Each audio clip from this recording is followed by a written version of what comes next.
नमस्कार बंधुगण, कहानी दुनिया को स्वागत करुची मु स्पंदना। आज कहानीर ना है हस कांद। अयोध्या नगरी पुरुषोत्तम रामचंद्र दिने सेठी राजपण करुथिले। राम राज्यर मर्यादा थिला। सेही अयोध्या दिने वीरकेतु महाराज को राजधानी थिला। तांको राजत्वरे अयोध्या रे प्रतिदिन विचित्र विचित्र चोरी होउथला। चोरी हवा दुखरे नागरिक माने आसी राजा को दुख जणाइले। महाप्रभु आमको जेपरी हेले चोर दाउरू बंचातु। लक्षे चेष्टा सुधा चोरर ठिकणा आमे पाउनु। चोर धरिबा तो दूरर कथा, देखा सुधा पाउनु। दिन द्विपहरे मध्य चोरी होउची। वीरकेतु जनता को आश्वासना दे विदाय देले। सिपाही बेश बदलाई नगर पहरा देले।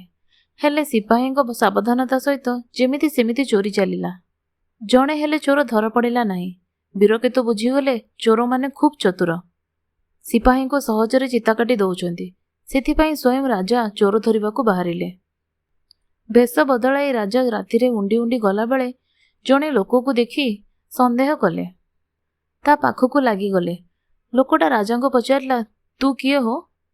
राजा कहिले, मु चोर। लोकटा कहला, ता हेले तू मोर साथी? आ घर को जिबा, तते मु चेला बनेई देवी। राजा ता सांगरे ता घर को गले। ता घर बण भितरे माटी तले। सेठिकी जिबा रास्तारे राजा को जिबा कष्ट हैला। जा हो चोर राजा को नहीं एका कोठरे बसई दे तलू चलीगला। जड़े दासी आसी राजा को कहला, तमे किए? तमे जदि चोरर ठिकणा जानी जाओ ताहले तमर जीवित रहिबा एतिकी। तमे एठू जल्दी पलाओ। राजा सांगे सांगे सेठू पळेइले। तुरंत राजधानी फेरी सशस्त्र पाइकों को सांगरे नहीं पुणी सेई जगारे पहुंचिले। चोर और पाइकों मध्य खूब युद्ध हैला। चोरटा एकाकी खूब लड़िला। जड़े दुई जण सिपाही को मध्य घाइला गला। शेषरे राजा आगरे हार मानिगला। वीरकेतु चोरर हाथ दुईटा बांधी चलई चलई नेले। विचार हैला, सेही चोर बहु दिनर अयोध्या चोरी करुथला बोली साब्यस्त हैला। राजा चोर को दंड देले। चोर को दंड दबा पई सिपाही माने नगर बाहर को नेला बेले अयोध्यार बड़ बेपारी रत्नदत्त सेठ और तांको कन्या रत्नवती देखुथिले। रत्नवती चोर को देखि बापा को कहला, बापा मते से चोर सहित बाहा करि दियो। सेठ रत्नदत्त यह शुणी मूर्छित हो गले। रत्नवती बापा माँ को एकमात्र झियो। अनेक वर्ष पर से जन्म होईची। बड़ लालन पालन रे बढ़ीची। रत्नवतीर सौंदर्य देखि जणे कोटिपति सेठ को पुओ ताको बाहाब बोली आसीची। रत्नवती सेठ पुत्र को बाहाब बोली सीधा मना करदेला। कहिला से बाड़ुओ रहिबो। चेता फेरिला परे रत्नदत्त कहले, ए कौन माँ? बड़ बड़ कोटिपति पुओ को बाहाबा पई मना करदेलु, आउ एबे ई दुष्ट डकायतटा को बाहाबा को कहूचु? रत्नवती बापा कथा सुनिला नाही। धनी प्रस्ताव मान को पादरे एड़ेई देला। आउ चोरटा को बाहाओ बोली धरी बसिला। से चोर हो कि ताकू दंड दिया हो, जदि तमे मते बाहा करिबा को चाह ताहले ता सांगरे एका बाहा करेई दियो, नहले मु ता सांगरे पळेइबी। एकथा रत्नवती बापार मुहे मुहे कहला। एहा शुणी रत्नदत्त को भारी दुख लागिला। आउ से जानिथिले तांको झियो जहा अळी धरिकी बसिबो से छाड़िबो नाही। तेणु सेठ जाई महाराज वीरकेतु को कहला, महाराज चोर को मो जिमारे छाड़ी दियंतु, मु मो सांगो को देई देबी। किंतु महाराज मानिले नाही। जो चोरटा लोकों को एते हंतसंत करिछि ताकू कथा कथा के एमिति छाड़ी देबा को मंगिले नाही। हता सेई रत्नदत्त घर को फेरिला। देखिला ता झियो सजबाज होई बसिछि। रत्नदत्त झियो को कहला, माँ मो जीवा निष्फल हैला। चोर को छाड़िबा को राजा मना करदेले। बड़ लोकों को उत्तर नाही। तोर ए बाहागर होई पारिबो नाही माँ। रत्नवती कहला, मोर ए विवाह नहेले मो सती होई जीवी बापा।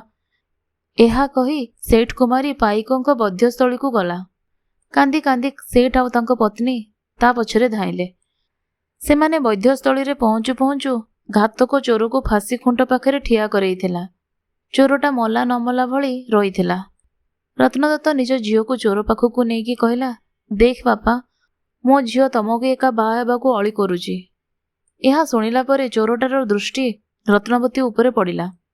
चारि चक्षु मिलन हैला। डकायत कांद कांद होई मुरुकी हसीदेला। सांगे सांगे तार प्राणपक्षी उड़ीगला। रत्नवती प्राणपतिर शबकु नहीं श्मशान को गला। चिता उपरे शबकु थोई ता उपरे बसीगला। केवल मने मने पतिवरण करी सती जीवार देखि काला भैरव उभा ही कहले, माँ ତୋର ପତିଭକ୍ତି ଅସାଧାରଣ। ତୁ ଯାହା ବର ମାଗୁଛୁ ମାଗ। ରତ୍ନବତୀ କହିଲା, ଦେବ, ମୋ ବାପାର ମୁଁ ଏକମାତ୍ର ଝିଅ। ବଡ଼ ଯତ୍ନରେ ମୋତେ ପାଳିପୋଷି ବଡ଼ କଲେ। ମୁଁ ମଲେ ସେମାନେ କାନ୍ଦି କାନ୍ଦି ମରିଯିବେ। ଆପଣ ସେମାନଙ୍କୁ ସନ୍ତାନ ଫଳ ଦିଅନ୍ତୁ। ସନ୍ତାନ ପାଇ ସେମାନେ ମୋତେ ଭୁଲିଯିବେ। କାଳଭୈରବ ହସି ଦେଇ କହିଲେ, ତଥାସ୍ତୁ, ତୋ ଇଚ୍ଛା ପୂରଣ ହଉ। ଆଚ୍ଛା, ତୁ ତ ନିଜ ପାଇଁ କିଛି ଚାହୁଁନା? ରତ୍ନବତୀ କହିଲା, ମୁଁ ମୋ ପତି ସହିତ ରହିବା ଛଡ଼ା ଆଉ କିଛି ଚାହେଁନା। ପତି ହିଁ ମୋର ସର୍ବସ୍ୱ। ତୋର ଏହି ବର ମଧ୍ୟ ପୂରଣ ହଉ। କାଳଭୈରବ ମୁହଁରୁ ଏକଥା ବାହାରୁ ବାହାରୁ ଚୋରର ଜୀବନ ସଞ୍ଚାର ହେଲା। କାଳଭୈରବ ଉଭେଇ ଗଲେ। ଚୋର ଉଠି ବସିଲା। ସେଠ ରତ୍ନଦତ୍ତ ଚୋରକୁ ଘରକୁ ନେଇ ତା ଝିଅ ରତ୍ନବତୀ ସହିତ ବିବାହ କରାଇଦେଲା। ଆଉ ସେଇଠ ଘରେ ବାହାଘରର ଏକ ବଡ଼ ଭୋଜି ହେଲା। ଆପଣମାନେ ଶୁଣୁଥିଲେ ଜହ୍ନମାମୁଁର ଏକ କାହାଣୀ, ହସ କାନ୍ଦ।